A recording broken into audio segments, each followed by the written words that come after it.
right, thank you. Thank you. We'll make a start. We'll make a start to this meeting, and I will start it with a karakia. Whakataka ho ki te uru, whakataka ho ki te tonga, ki a makina kina ki uta, ki mataratara ki tai, hi e aki ana, ti ati kura, hi tio, hi hoka, hi haupu, ti e, thank you. We've got to catch up on last meeting's meeting, so got a bit to do. There's a bit of just stepping through the process. Moving to apologies. Got an apology from Councillor Edge, Deputy Chair of RTC, won't be here today. I'm not sure of any. What about Craig? Did Craig return? Said him? Mackle? Craig. Are you online, Craig? I'm here, mate. I am. Good to see. So, any other apologies? No other apologies. There are no conflicts of interest that I'm aware of. There are no public forums or deputations or petition, no extraordinary business, and there are no notices of motion. So we'll go to 7.1, it's the unconfirmed minutes of the meeting. It's on page 11 of the agenda. And we're just going there for matters of accuracy or correction. So somebody that will take the next read otherwise. Somebody that was there at that meeting like to move that they're true and accurate record. Thank you, Dan, and seconded by Nigel. Thank you, Mari, seconded that. So who was there? James. Thank you. So James seconded that. We had that was a meeting of the great walkout.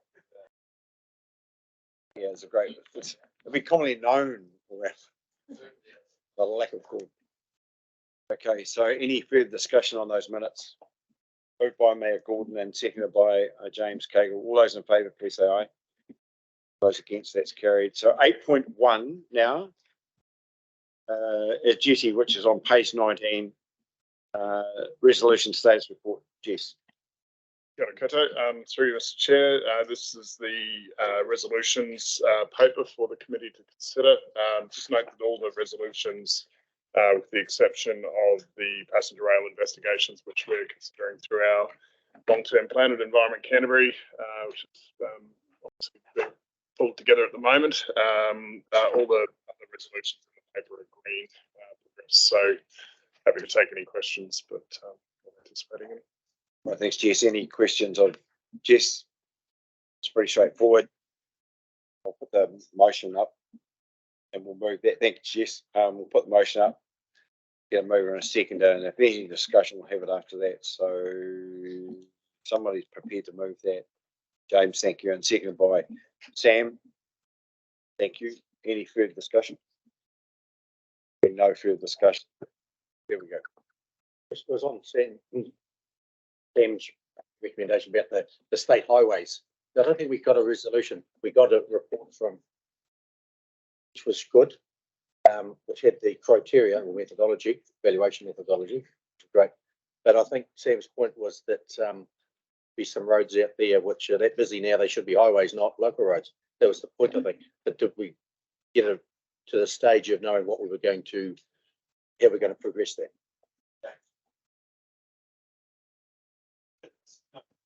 Is there a pathway?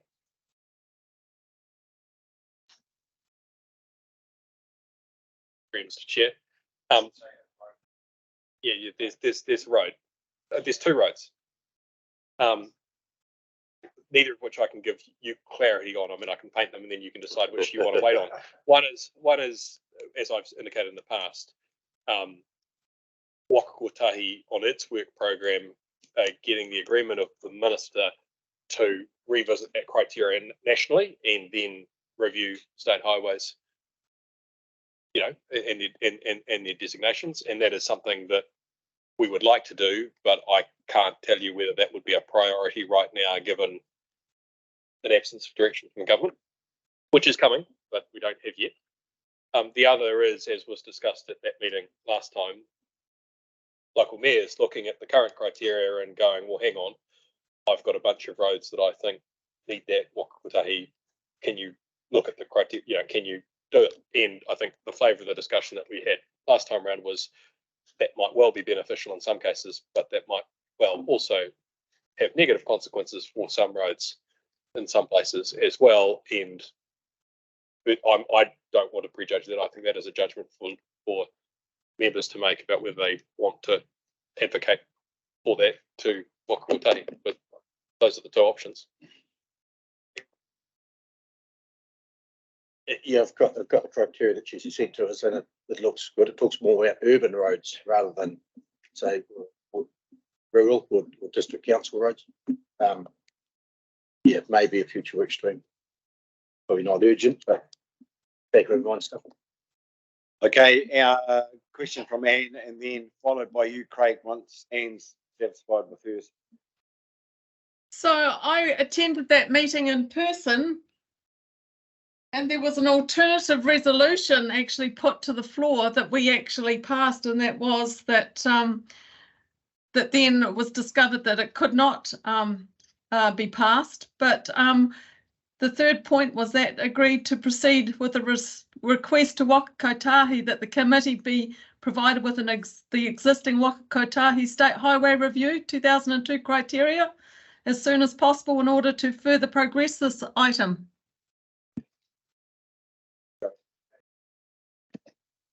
So that's happened, and according to James, that's happened. Do you need to be updated on that, Anne? Oh, if it's happened, it's happened. So my point here, Anne, is that if you're unaware of that and there's some documentation, we should send it to you. Yes, please. Okay, thanks, Jess. So Jess will coordinate that with you, Anne. So Craig. Yeah, sorry, Peter. I think, excuse me, I think Anne's covered it off. I was just going to mention the same thing and that sort of thing. And can I have a copy of that that 2002 classification as well? I haven't seen it either. Thanks. Okay, thank you. Through, Mr. Chair, we did email it through, but I'll make sure it hasn't bounced back from the mayors that just spoke. So we'll send it through again. Thanks, and thanks for sharing that document around. I feel like now we're at the point where that needs to be reviewed by each of the individual councils here and figure out whether or not, based on that criteria, they want to progress the conversation through this group. And I mean, if someone's come here today to try and progress it, great, we'll talk about it. And if not, it's probably something for the new year for us, because as was said last time, it may benefit some councils, but it might be not beneficial for others, and we'd want to know that before the RTC endorsed the way forward, I think. Thanks, Sam. Well, that's a suggestion. That's good discussion. Is there anything else on this? If not, I'll put that motion moved by James Cagle, seconded by Mayor Broughton. All those in favour, please say aye. All those against, that's carried. So thank you very much for that. Now moving to 8.3.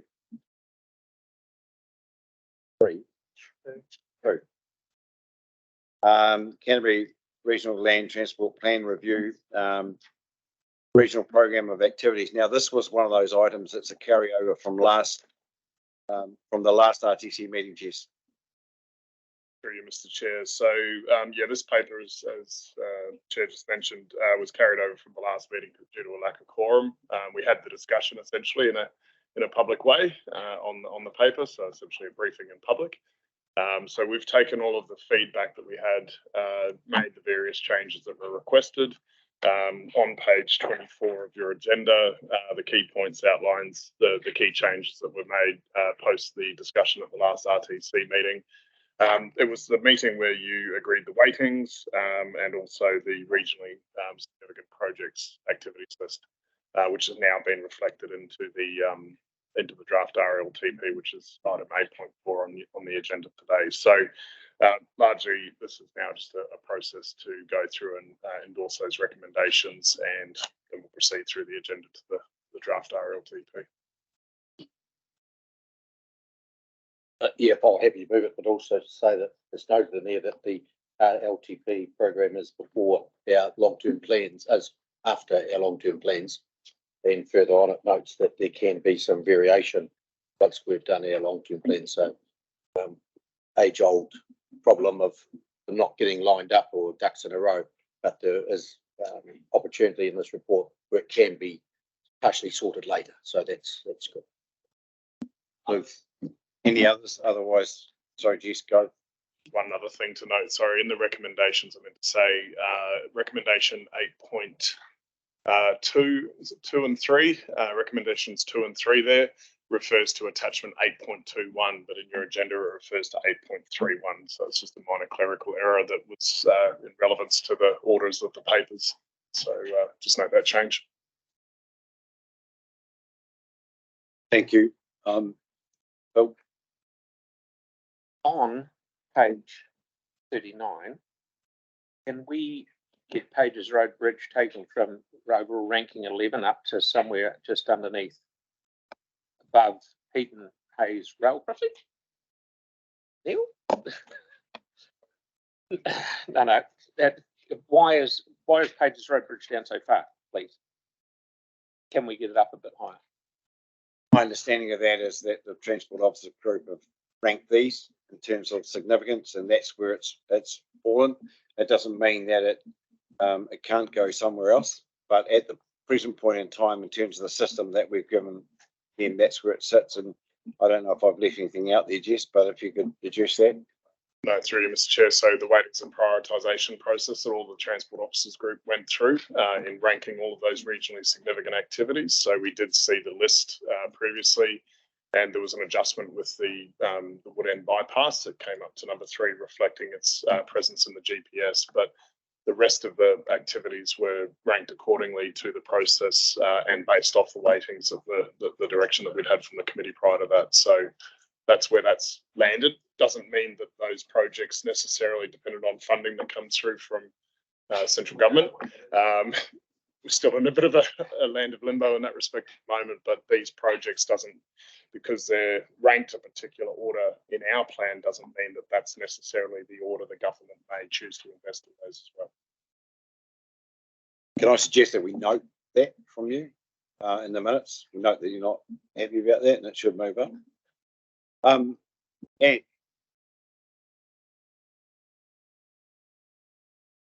At that meeting, I raised the fact in the area of on the horizon projects that there was the footbridge and cycleway across the Opahi River.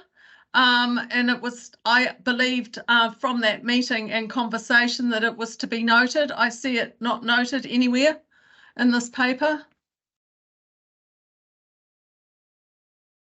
Through you, Mr. Chair, just for the Mayor to page 24 under the key points. The feedback from the previous discussion held on the item and has been incorporated, noting the inclusion of the Opahi Bridge walking and cycling improvements for future consideration. So that has been included. okay, and are you happy with that? It is noted there, so it's part of your intention, I guess. Sorry, I missed it. Yep, thank you. Nice. Others? Neil? Just on page 37, and it's on the where to next. It talks about the need to review parts of the network or maintenance. The maintenance costs will increase beyond an affordable range. And then the next paragraph, it says also a need to discuss the types of vehicles that will be on our roads in the future. I'm just looking at the types of vehicles on their roads at the moment. And Ashburton being a rural district, there's lots of trucks, and that's because they need to have trucks, and they have the big H's on the back of them, which is fine. They carry heavy weights, and they've been in for about 5 years now, something like that. And we are noticing our rural roads are deteriorating faster, possibly because of those trucks. A lot of them is when they leave and it's a farmer's driveway, where they turn, they are ripping the tar seal up. The NZTA or whoever it is, someone charges, the road user charges higher because of their heavy weights, which is great, user pays. But Ashburton's far rate, I know it's 51%, that has not changed.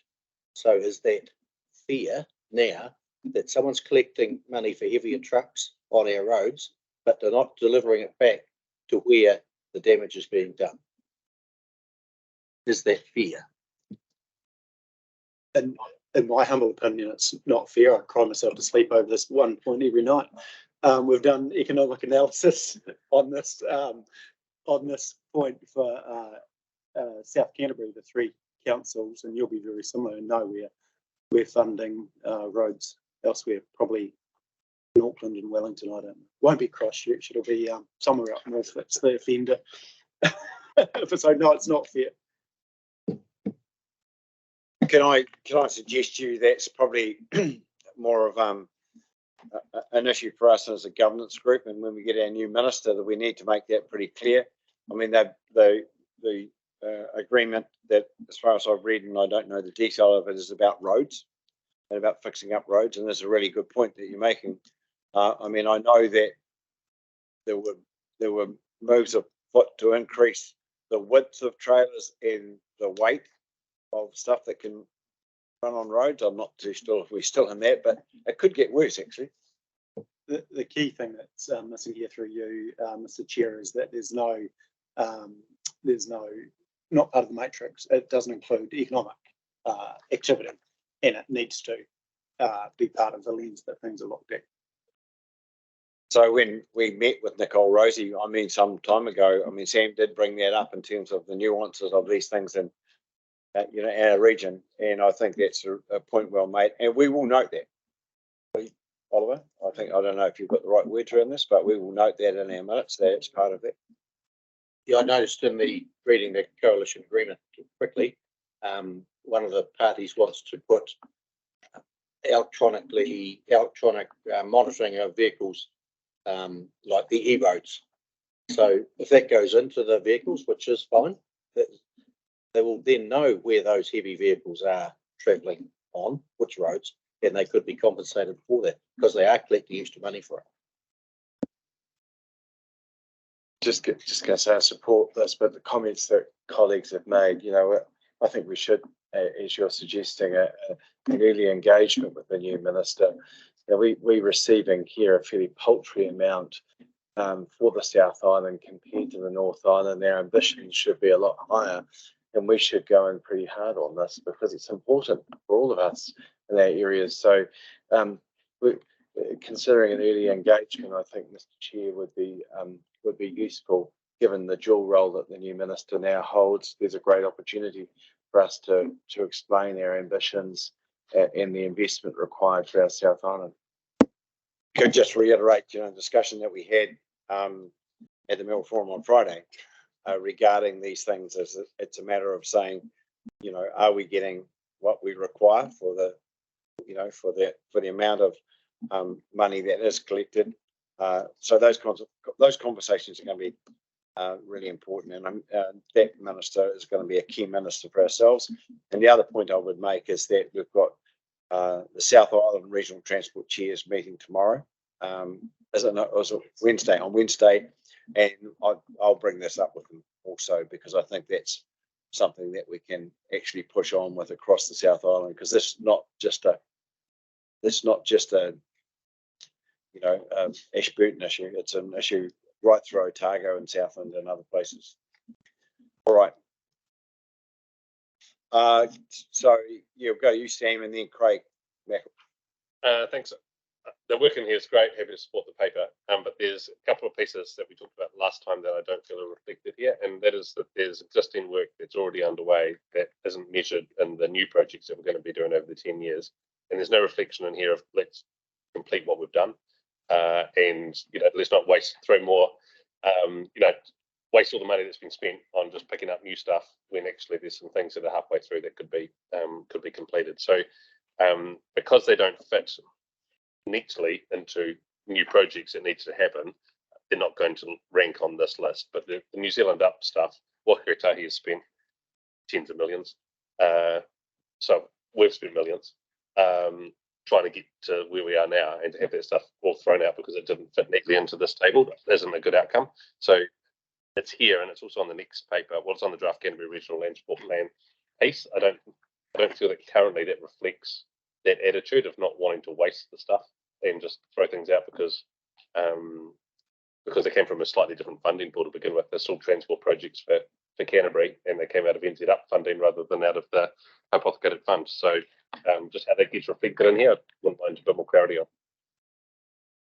Through Mr. Chair. So can I just point out this paper was the carryover from last meeting, which has just draft placeholder text, which is now different to what you actually see under the draft RLTP, which is paper 8.4. So not to take away from any of that conversation and the points that you've made, Mayor Broughton, but don't pay too much attention just to the actual tables of text in this paper 8.2.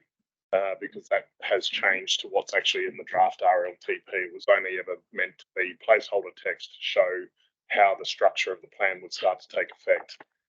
So maybe if we could hold that further conversation on some of that to paper 8.4, it might make a little bit more context, contextual sense, if that makes sense. Or not, and 8.4 will be a breeze. Craig and then Murray. Craig. Yeah, I was just picking up on Neil's comment about the farmers, innocent farmers, and the gateways getting chewed up when the trucks pull out. Farmers are exempt from the commercial side of things, i.e. they don't have to widen their entranceways to the 15-metre arc. They don't have to widen the road. That's more of a commercial thing. So probably not use that as an example of anything going forward, as it may open a can of worms for the farmers. A little point, but one that I think would be a big well for them. Yeah, no, that's well made, Craig. Thank you, Murray. Thank you. I just wanted recorded, this is in regard to page 39, and I guess I'm just picking up on Mayor Phil's, Pages Road, the Conway River Bridge. I just want to remind everybody that priority did change at the last meeting that I wasn't able to attend, but actually it's also worth remembering that the Conway Bridge is a critical piece of infrastructure for getting product right up and down the South Island when State Highway 1's out of action. So, I just don't want that to be shifted because it's seen or unheard of as a piece of critical infrastructure. Thank you. No, these points are all well made. Look, I think we will just move on now because 8.4 is coming. And we need to be able to talk about 8.4. So this has been moved by Mayor Brown and seconded by Mayor Gordon. And this is just a confirmation of that discussion that wasn't passed last time. So all those in favour, please say aye. All those against, that's carried. 8.3 is also a carryover, and I'm not intending that we spend any time on this at all, because as I say, we've got another of these meetings. We never got to this because we keep pushing it. And this is just the Regional Land Transport Chairs 18th of July minutes that we're going to do. So moved by Sam, seconded by Dan. Any discussion on that? We'll have an updated version after Wednesday. So not being that, all those in favour, please say aye. All those against, then that's carried. So 8.4, Jess. And Sam. And Tiara. I don't know if you've been before us, Tiara, before, have you? You have. Oh, no, I wasn't here. So that's cool. Okay. Mr. Chair, the purpose of this report is to seek the committee's approval of the draft Canterbury Regional Land Transport Plan 2024 to 2034 for public consultation. So a huge amount of work has gone into getting us to this point.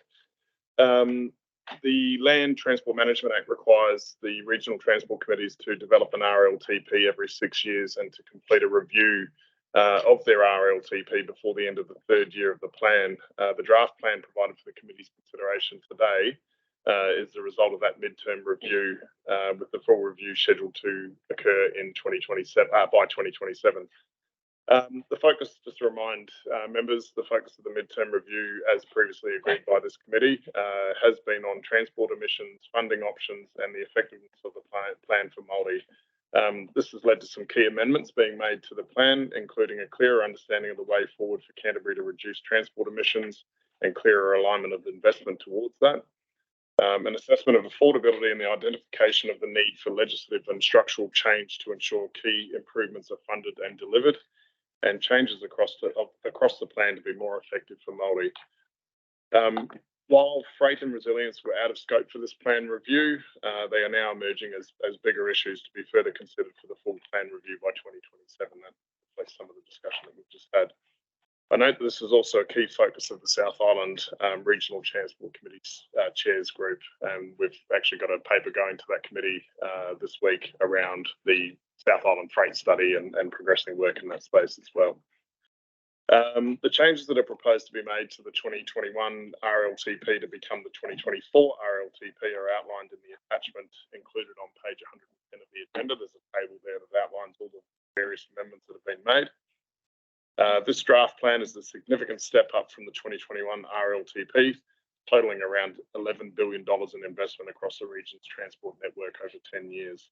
And this is double what was included in the 2021 plan. Using the council's, all of the council's 2021 LTP figures and the draft 2024 GPS activity classes, the plan is deemed affordable and feasible. However, there is a risk of a $4.6 billion funding gap, depending on the funding decisions made by the incoming government. New funding mechanisms for some major investments in the region, such as mass rapid transit in Greater Christchurch, could help reduce the risk of planning and funding misalignment. The committee has considered and approved many of the elements that make up the draft plan throughout 2023, including the strategic framework. The objectives of the draft plan focus on, as you all are all aware, maintenance, resilience, emissions, growth, safety and freight, with those headline targets remaining from the 2021 RLTP that relate to safety, emissions reduction and freight. The investment priorities of the draft plan in priority order focus on road maintenance, managing risks around extreme events, developing public and active transport networks, implementing safer systems and integrating land, sea and air freight systems. And as previously agreed by the committee, the policies have been expanded and now include broader wellbeing and economic development considerations. The key improvements proposed in the draft RLTP that will help achieve the change sought in Canterbury's transport network include better bridges for the key South Island network connections, public transport services in Greater Christchurch, Timaru and potentially Ashburton, significant safety improvements in Woodend, Hornby and around schools, and freight efficiency improvements in Washdyke, Middleton and across the state highway network. The draft RLTP itself is separately attached to the report for your consideration, as we mentioned before. The key next steps in the process, should the committee approve the draft RLTP for public consultation today, include the following. The draft plan will be finalised with any amendments sought by the committee today, and I note there's some amendments to be tabled in a minute. Public consultation on the draft plan is proposed to run from 26 January to 26 February next year, with hearings and deliberations held in March. The final RLTP will be tabled for approval by the committee in April and then for adoption by the Canterbury Regional Council in May. And finally, the final RLTP will be sent to Whakamutunga before 30 June as per the legislative requirements. Finally, on behalf of the RTC Secretariat team here at Environment Canterbury, I'd also like to extend a big thank you to all of the staff across the 10 councils in Canterbury and from Whakamutunga who have supported the development of the draft plan over the last 18 months. And to also acknowledge Claire Patterson, who unfortunately isn't here today. She's on a very well-deserved break, has led the process in getting the RLTP to where it is to date. There's been a huge amount of work put in by staff across a number of organisations to produce this plan. Mr. Chair, I'll take the rest of the report as read and happy to address any questions or points of clarification. I also note that James, on behalf of Whakamutunga, will be looking to table some amendments to the draft RLTP, largely to do with some of the financial numbers, just adjustments there, and also some corrections to some of the typos in the draft RLTP, and similarly Mayor Dan as well, tabling some amendments on behalf of Waimakariri. So happy to pass over to you, Mr. Chair, and I've got Sam and Tiara here who have been working closely with the transport officers if there's any further questions as well. Thanks, Jess, that's a good summary, and I also like to pass on my congratulations to the staff, the transport officers staff across Canterbury for the work they've done and do regret a wee bit that Claire's not here, but she's in Timaru, isn't she? She's on a cruise ship and they had to go to Timaru. They couldn't go down the ice, so they went to Timaru. Nigel, God's sake. I was asking her what she. If I might just note through, Mr. Chair, the hospitality is wonderful. We don't have the issues that Christchurch City and Littleton have. Actually, the mayor normally welcomes you personally, so not sure if that happens all the time. Look, I'd like to, can I just note that in the minutes that we pass on our thanks to that, and specifically to Claire, I mean, because she did go beyond to get this piece of work done. I know she was working weekends and all sorts of hours, so it's a good piece of work that she's done, and she is quite passionate about this stuff. As you get an opportunity to ask her about it, she'll show you. Dan. Totally endorse those comments, and that came out on Friday, and I realised that it's been a huge piece of work. There's a few things that my staff have suggested already, some changes to Tiara and Claire for figures in about 3 tables. So I don't want to go through those right now unless you wish them to, because I think it can be progressed by the resolution, which gives the chair to sign off minor changes. I just wonder in the forward whether it could have perhaps some words added in there. We look forward to partnering with the new government, or some words about partnering, because it's kind of the language we've been using in a number of spaces. I'll leave that to you, Mr. Chair. And the other is on table 14 or page 14, talks about the population of districts. It's got ours at Waimakere District at 67,900. It should be 70,000. Very important point. Simply important point. Look, I'm more than happy to do that. And we have a list of those amendments here. James, are you comfortable that those is tabled here? Okay. Sorry, go, Jess. Mr. Chair, through you, I was just going to say, yeah, staff have looked at the amendments and happy to provide the advice to the committee that we feel that those fit within recommendation 4 on your resolutions, that those amendments are raised today are suitable to be considered through that process.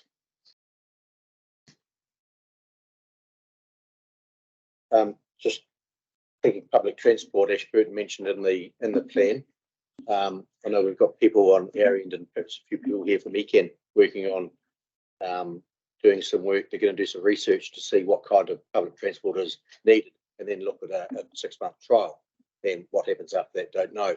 But obviously it'll take a few dollars. I'm not thinking hundreds of thousands or even up that far, but something. Is it too small to put into this plan, or is it just something, if they needed 20, 30,000, that it could be in the margins if needed? I think one of those things that we need to do is recognise what that activity is going to look like when it is a trial, what the ability actually to hook into James is, if there's any, and what is the opportunity for that to be funded another way. Now, we do have some legislation that allows us to do these things now, which we didn't have in the past. And, you know, for example, you can have private operators running public transport services, and that could be sanctioned by us. I mean, that's one of the options that is there now that wasn't there. So I think once you've scoped out what you do, what you want to do, and how you want to take that forward, then I think that's the opportunity to have a discussion about it. One of the points I was going to make, and James has been shaking his head all meeting, is you know, it's an important conversation that we need to have with the Minister, is the National Land Transport Fund. We cannot keep that flogging the fact that there's no money there.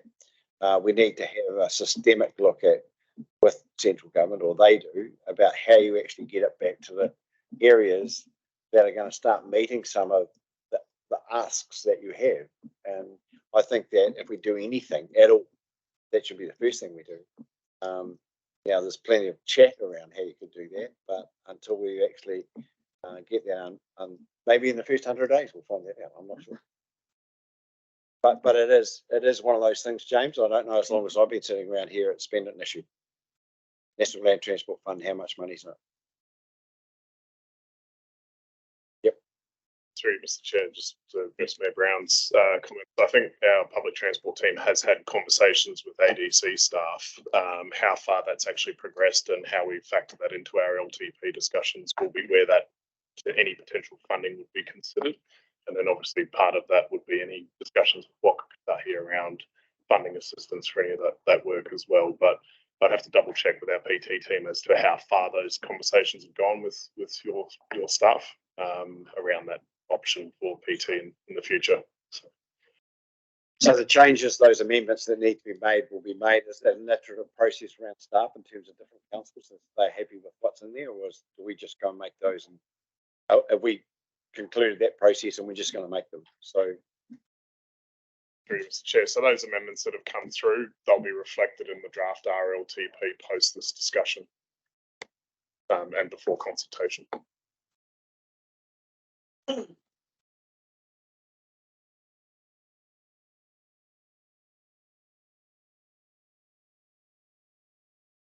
moved by Mayor Major and seconded by Mayor Broughton. Any further discussion? Not being any, all those in favour, please say aye. All those against, that's carried. Thanks very much for that. That's now on its way. 8.5, that's you, Len. Very privileged to have you in the room.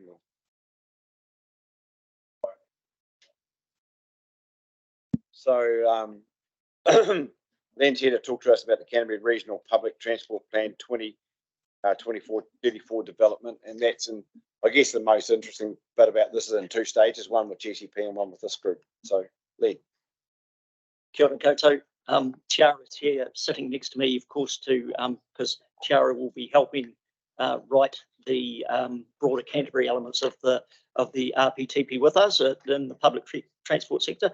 And she's also here to punch me in the arm if I say anything I shouldn't. So you'll recall, obviously, earlier this year, I met with the Regional Transport Committee just to notify you that ECAN was looking at doing a review of the Regional Public Transport Plan.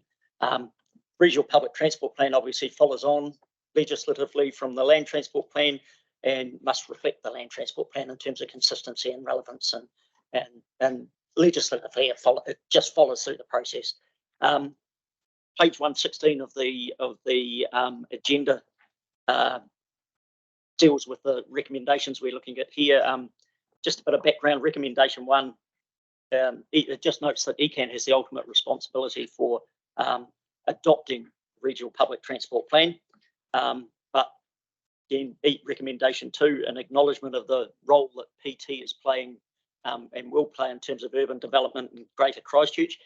ECAN has invited the Greater Christchurch Partnership to oversee the development of the Greater Christchurch elements of the Regional Public Transport Plan, and that involves using the Greater Christchurch Partnership connections and ensuring sort of collaboration between all the partners as we go through that process. Recommendation 3 deals with the role that for this committee, and from a broader Canterbury perspective, ECAN is essentially seeking a similar arrangement with RTC that it's offered Greater Christchurch partners, dealing with the outside of Greater Christchurch elements of the Regional Public Transport Plan. We're looking at early next year presenting to RTC a early draft of the new revision for the Regional Public Transport Plan, and give you an opportunity to have input into that. And as we progress the process of developing that plan and going through submissions and hearings processes later on next year, we'd like to see the RTC essentially overseeing the broader Canterbury hearings panel process to that. So that essentially is the recommendation before you today, and to basically nominate a hearings panel and deal with the process of how we develop the Regional Public Transport Plan from broader Canterbury element. Thanks, Len. So the issue here is that casual staff advice to me has been that this could be quite an interesting process for the region, where the likes of Mayor Brown and the likes of what's going on with My Way and Timaru, there could be quite a number of submissions, and we know that GCP is going to get a number also with with PT Futures and MRT, all that stuff going on, and so we'll probably need two lots of people, but maybe will they share a chair? The way the structure is working at the moment, the way the thinking is working with the structure at the moment, is that the broader Canterbury elements will be dealt with separately from the greater Christchurch, so that you don't get the situation where, for argument's sake, the Waimatis and the Waimakareres get diluted by the influence of the greater Christchurch stuff, and people tune in and tune out. So we want to deal with them as two separate hearing panels, if you like. So the independent chair that's on GCP, will that independent chair the other side of it too? We're not actually looking at an independent chair for either of the hearing committees, because essentially the chairs of the hearings committees, the terms of reference we're looking to go through with, and we're still developing the terms of reference for the Greater Christchurch Partnership, is suggesting they've got 4 members on the committee that they've already selected, and if you have a dissenting opinion, that dissenting opinion will be noted anyway. So it's a bit like, I guess, Deontay Wilder versus Joe Parker, and you could have a split decision, but they always announce what the judges have said anyway. So just on the points around the Greater Christchurch, I think Mayor Sam and I were appointed through that. You would want different members here as a consequence, because we couldn't be on the same panels. Is that correct? That's up to this committee to decide. But if you have your Greater Christchurch hat on,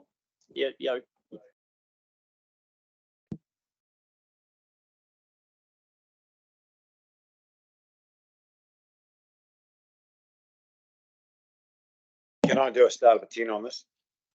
I think Black, Brown and Bowen, because it gives us a regional spread, and then the interest is there also in terms of those people who have got an interest in that. And then probably me, maybe. I don't know.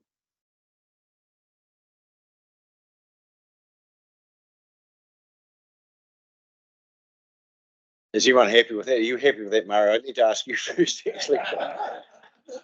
By actually saying you're going to do it, No, but I mean, just from a process point of view, if a hearing panel, say the 3 Bs, but did the hearing panel hear it, what their decision in their entirety is accepted and it's just adopted by this committee, or like what happens after the hearing panel and is deliberated on their assessment of what they've heard?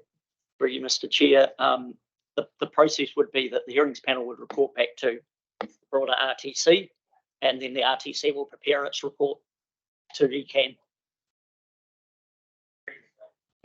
basically a recommendation based on the hearings that have been held. So, Murray, are you happy, Murray? Yes. What about Nigel? Yeah.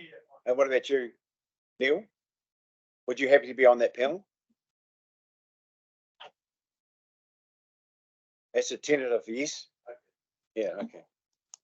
Is everyone happy with that? If everyone's happy with that, then that's the names that we'll put in there, which are Mayor Black, Mayor Bowen, Mayor Brown, and myself. Right. Okay, is any other discussion that we need to have on this? The recommendation is going up now. It's pretty straightforward. This is just a lead-in process, and it's pretty well explained. Len, thank you very much. Got a mover for this, please. Thanks, Dan. And a seconder, thanks, James. No further discussion. All those in favour, please say aye. All those against, that's carried. Thank you very much. 8.6, which is the Canterbury Land Transport Annual Monitoring Report.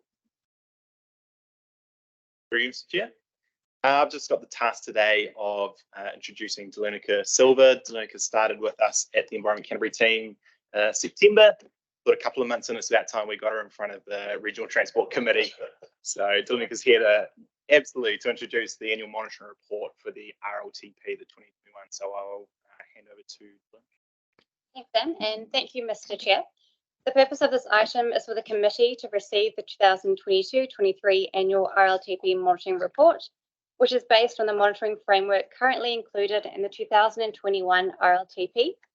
I'll take the report as read, but will draw your attention to just some of the key findings from the monitoring report. There was a slight decrease in the number of deaths on Canterbury roads during the last financial year, with 39 in 2021-22 and 32 in 2022-23. However, the number of serious injuries increased from 248 to 298.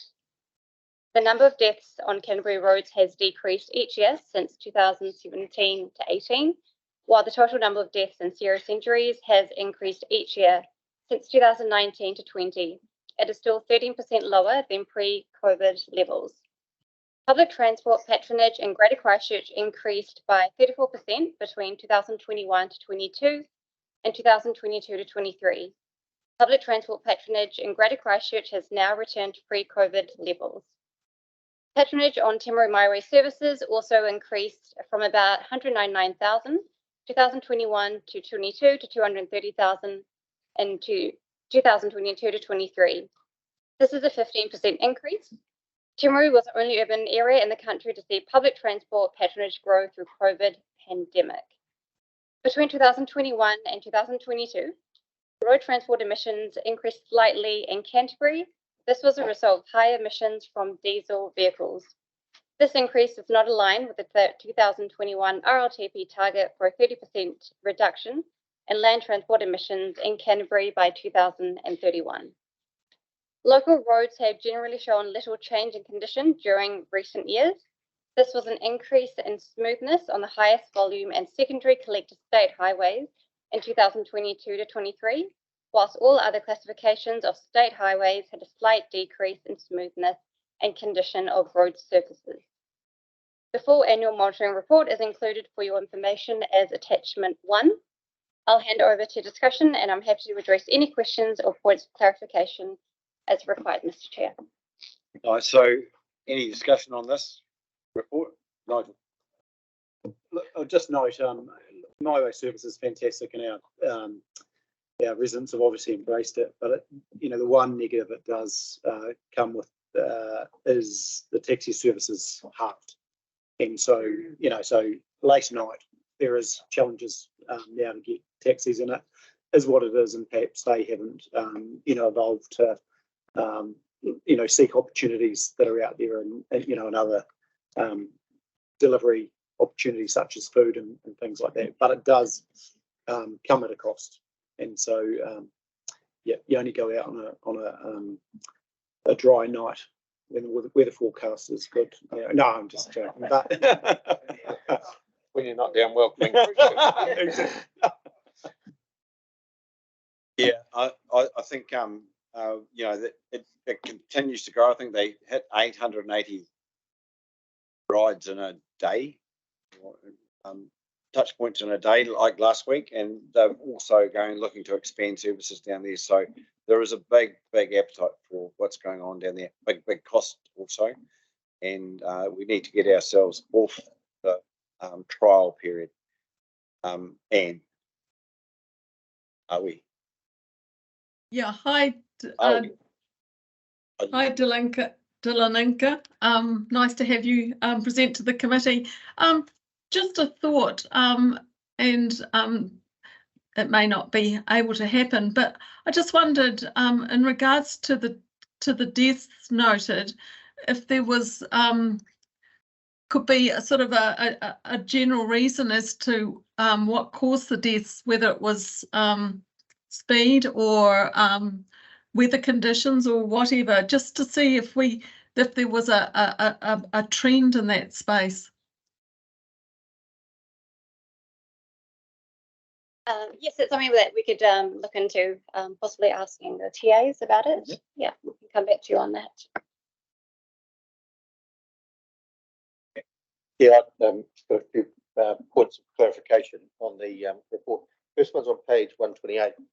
Trucks crashes decreasing and quite a bit, which is good. Any reason for that? That you know of? The risk here, Mayor Brown is asking us questions, but we would need to probably delve a little bit further in with our Whakakotahi and TA partners around that, or our expert who's now moved to Whakakotahi, who's just walked back into the room. But I wouldn't dare pass over to him immediately. I wouldn't be able to give you an answer on that, but we can get back to you. Obviously, something's happening in the right direction for that, of course. The next question or comment is on page 133 or 10 of the report. The smoothness of sealed local roads in Canterbury, and it sort of heads along.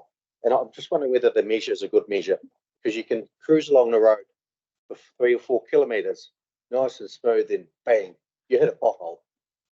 And for 99.9% of the road, it was smooth, but that little 300 by 300 square, it's not. So I'm thinking, is the measure the right measure? Could it be more? How many potholes are on the road? That seems to be the problem, not smoothness. I think probably with a lot of these indicators we've included, it's because they're readily available, they're consistent across the region, but we'll take your point on board as well and can always look to see if there's other indicators we could pick up. And final one's on page 138 of our report. It's on public transport, patronage in Greater Christchurch. It's just something I'd like to know is they've got the numbers that of passengers increasing over the years. But what is the capacity of how full are these buses?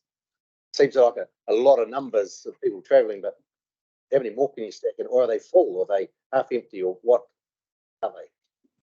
I've got another same answer for you. I can only apologise. I was looking at my public transport colleague. I'm not sure Giles can also answer that one. No.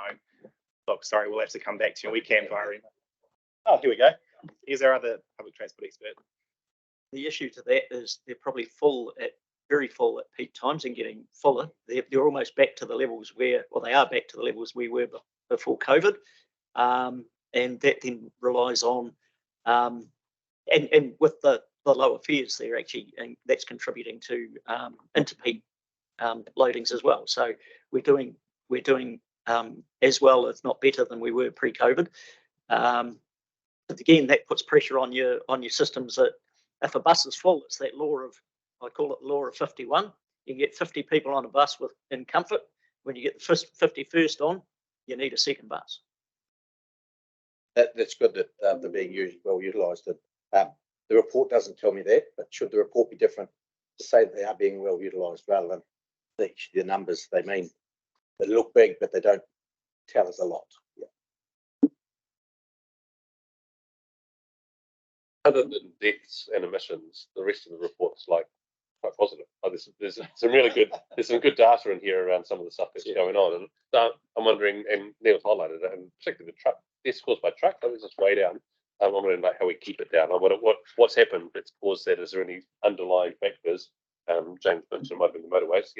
What is it that's caused that? Because that'd be great to be able to keep some of the good numbers tracking in the right space. And I'm wondering if there's some publicity around this that will be coming out after the meeting, because having your voice, Peter, behind it and talking about what we've done as Canterbury and bringing some of these measures to place, and particularly talking about the public transport piece. Actually talking up the things about the direction where we want to go, because people like getting on board with the winner. So here we go. Yeah, we'll get Eliza in tomorrow or next day and just say, look, the positive response that you, the mayors have had at the RTC and how pleased they are with it. So when we say something along those lines, if you're happy, yeah, no, it's good. And James, I was confused, right, around my way. Can you just tell me are you allowed to say what you said to me?